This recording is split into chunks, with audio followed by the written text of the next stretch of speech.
महाकुंभ भगदड़, संतों ने उठाए सुरक्षा इंतजामों पर सवाल, सेना को सौंपने की मांग तेज। महाकुंभ में भगदड़, सुरक्षा पर उठे सवाल, महामंडलेश्वर प्रेमानंद पुरी ने की सेना की मांग। प्रयागराज में महाकुंभ के दौरान हुई भगदड़ ने पूरे देश को झकझोर कर रख दिया है।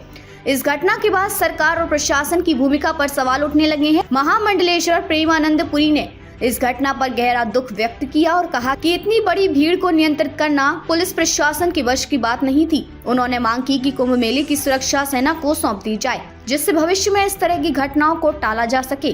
क्या है पूरा मामला?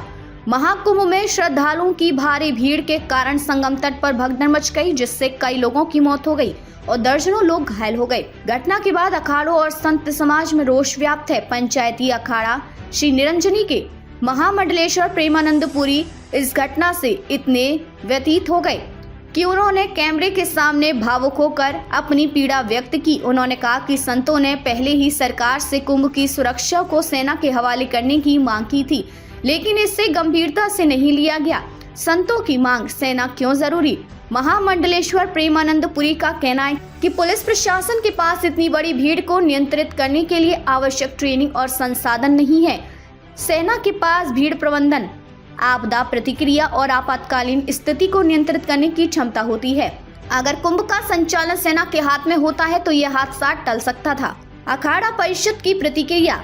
अखिल भारतीय अखाड़ा परिषद के अध्यक्ष रविंद्र पुरी ने भी इस घटना पर दुख व्यक्त किया। उन्होंने कहा कि संतों और श्रद्धालुओं की सुरक्षा सर्वोपरि है और इस तरह की घटनाओं से बचने के लिए उचित कदम उठाने की जरूरत है। परिषद ने भगदड़ के विरोध में तत्काल प्रभाव से स्नान न करने का निर्णय लिया और श्रद्धालुओं से वसंत पंचमी के अवसर पर स्नान करने की अपील की। प्रशासन की सफाई।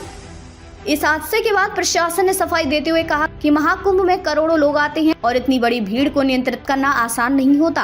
प्रशासन ने श्रद्धालुओं से अपील की है कि वे संगम घाट पर अधिक भीड़ ना करें और जहां भी पवित्र गंगा जल उपलब्ध हो वहीं स्नान करें। क्या होना चाहिए अगला कदम? इस घटना के बाद महाकुंभ की सुरक्षा व्यवस्था को लेकर एक बार फिर बहस छिड़ गई है। विशेषज्ञों का मानना है कि इतने बड़े आयोजन के लिए एक अलग सुरक्षा बल या सेना की तैनाती जरूरी है। कुंभ मेले में इस तरह की घटनाओं को रोकने के लिए तकनीक और आधुनिक प्रबंधन प्रणाली का उपयोग करना भी अनिवार्य किया गया है। महाकुंभ एक धार्मिक और सांस्कृतिक आयोजन है जिसमें करोड़ों श्रद्धालु शामिल होते हैं। ऐसे में इस तरह की घटनाएं न केवल दुखद हैं बल्कि भविष्य में कुंभ की तैयारियों पर भी सवाल खड़े करती है। संत समाज की मांग और विशेषज्ञों की राय को ध्यान में रखते हुए सरकार को इस पर गंभीरता से विचार करना होगा कि क्या आने वाले कुंभ में सेना की तैनाती एक आवश्यक कदम हो सकता है।